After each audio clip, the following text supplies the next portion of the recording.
Yan, ito, nag-aabang na tayo mga kalapats. So binitawan po yung ibon natin ng 10-15, yung hen mga kalapats. Yan o, 10-15, so 11 na. Tapos yung kak 10-17 mga kalapats. So 2 oras may ang biyahe ni partner mula sa Taichung mga kalapats. Yan. So tumawag na po sa akin, sabi niya yung hen daw binitawan niya ng 10-15, tapos yung kak is 10-17 mga kalapats. So parating na po sila dahil mag 11 na mga kalapats, 11:04. Yan, so wait. Ayan na mga kalapats, sabay-sabay sila oh.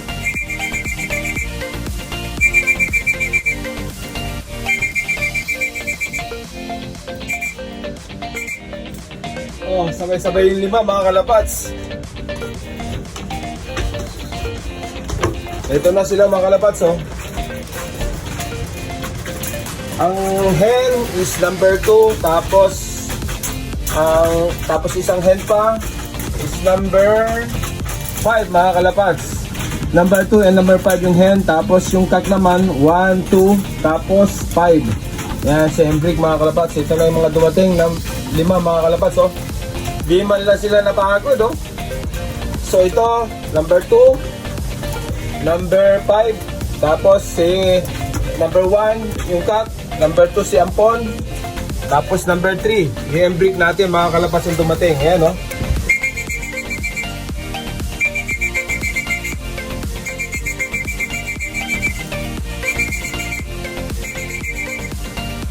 Ang bilis nila mga kalapats. Ito na yung second batch natin oh. Grabe kung pumasok na. Ayos ah. Ito mga kalapats oh. 2, 4, 6, 6. Ang nakauwi natin yung number 1 natin sa hen, tapos number 6 yung stitch mga kalapats, tapos ayan mga kalapats. So kukulang po tayo ng isa sa hen po mga kalapats, number 4 sa kulang natin, kasi po yung number 4 may tama po sa katawan po niya.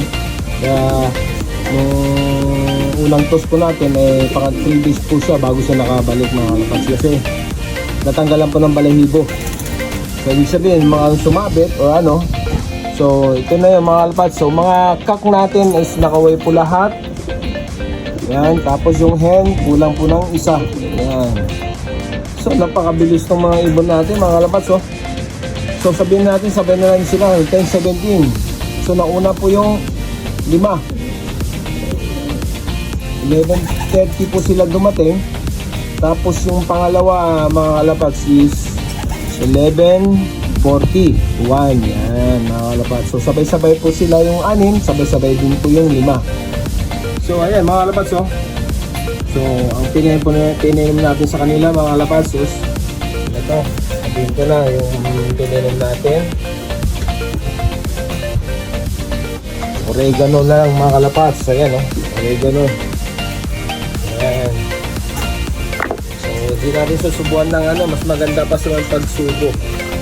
So ayan lang, tubig lang muna tayo sa ano, lagay natin sa oregano kasi 100 na naman yung ano niya. Dilipad din nila mga ibon natin.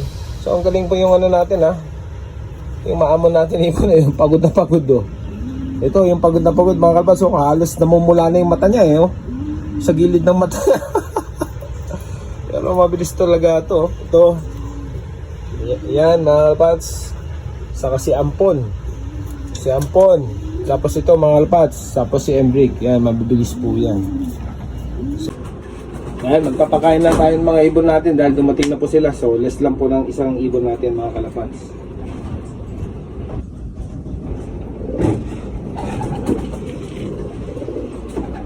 Yan, dun tayo sa dulo mga kalapats.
Yan na mga kalabas, okay na. So nagpakain na tayo.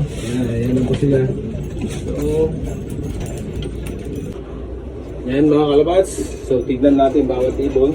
Yung mga ano nila. Ayan, ano nila lahat. Oh.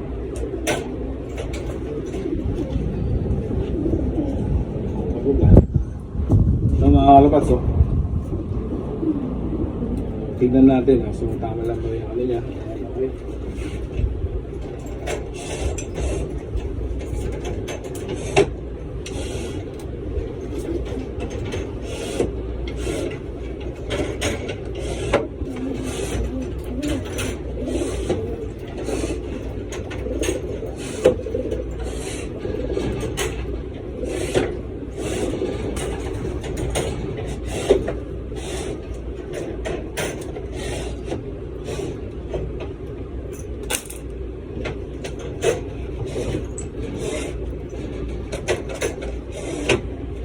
Ayan, so kulang po tayo ng isa, mga lapatsi, number 4, si Johnson Estates.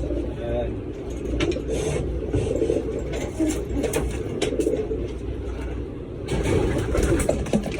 Yun daw, yung ganito yung namin ginagawa yung mga ibon namin mga kalapats pag galing sa ano. So mamayang hapon kasi magpapaluplay po tayo. Ayan. So nagpatak na po tayo ng mga mata nila para iwas tayo sa one eye cold mga kalapats. Ayan, oh. So mainit po kasi ngayon. Ayan. Tapos dito lang po sila magpapahinga.